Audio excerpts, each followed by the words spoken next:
Style with a Smile is filmed before a live studio audience.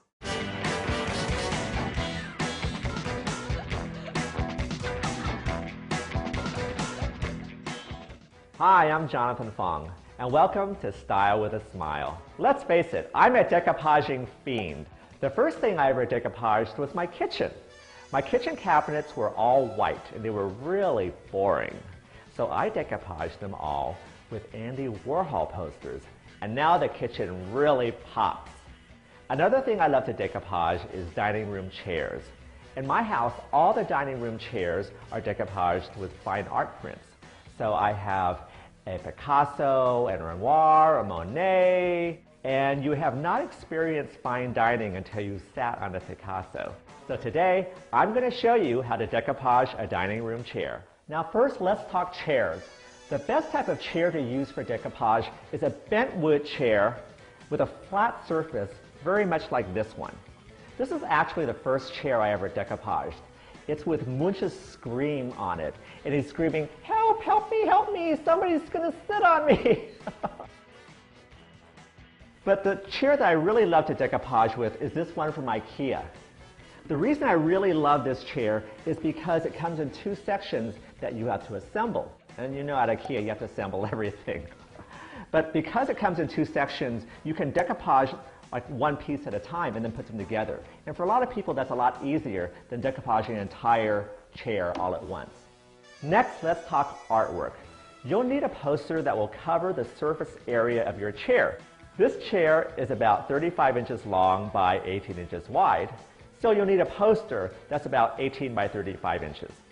I shop online for my posters, so I get a wide variety of artists and styles.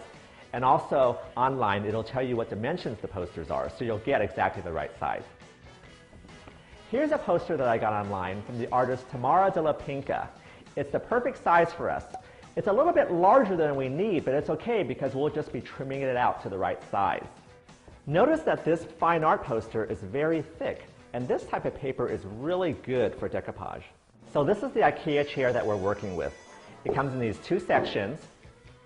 So let's start decoupaging. You're going to love this. First, let's cut the poster so it fits onto the chair.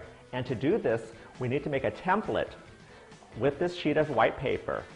And what you do is just put the piece of paper over the chair and rub the edge with a pencil, just like that, to trace the outline of the chair. See how ultra-scientific this method is?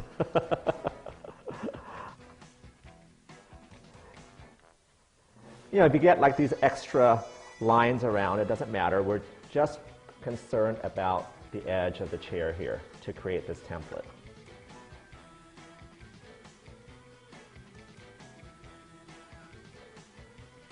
Then cut the template along the lines.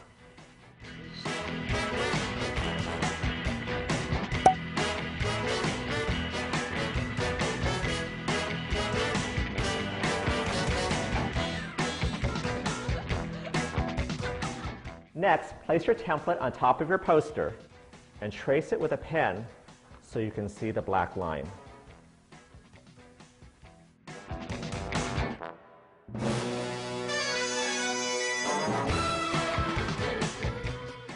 Then cut the poster along the line.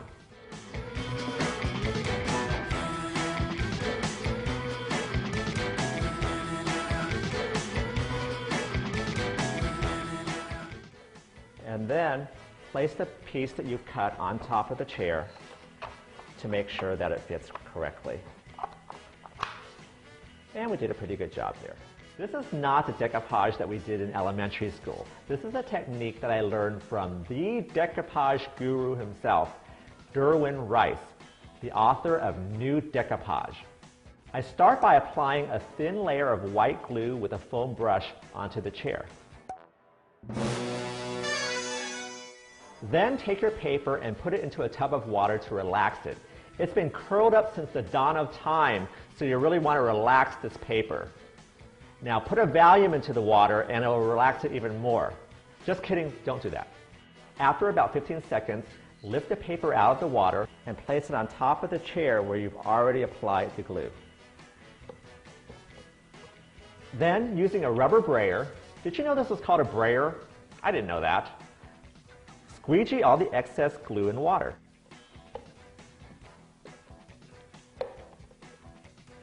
You want the brayer to be wet so that you don't rip the paper.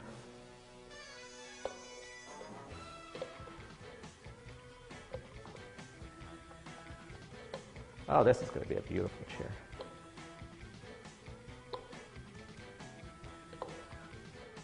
You can also use your hands to smooth it out, and also a sponge. Just make sure that the sponge and your fingers are wet so you don't rip the paper. So you want to get all the air bubbles out of here. When you're sure there are no more air bubbles, let it dry overnight. Welcome back. It's been 24 hours and we've let the chair dry overnight. Now we're going to apply acrylic polyurethane to the surface of the chair to protect it against typical wear and tear. Now before we apply the polyurethane, we may have to trim the poster on the chair just a little bit, because what happens is when you put the poster in water, it can expand just a little bit so that when you apply it to the chair, it goes over the edge. But that's no problem because we'll trim it with an X-Acto knife.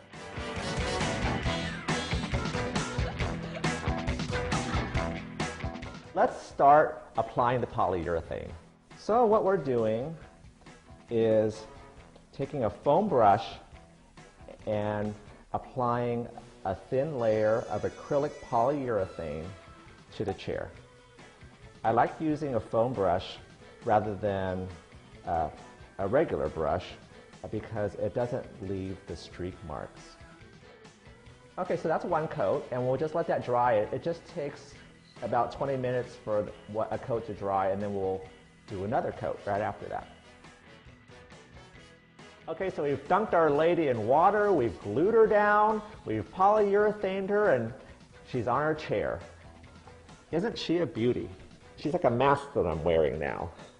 So let's put the chair together. And through the magic of editing, I've assembled the chair. It only took me a gazillion hours to do it, but no, it was really fast. But it's done, and we have this piece of art for the dining room. Now, you can use fine art posters, but you can use any types of posters you want. Like if you have kids who have a favorite cartoon character, you can use a poster of the cartoon character and make a chair especially for the kids. You know, it's fun that everybody can have their own chair. It's a big wow for everybody.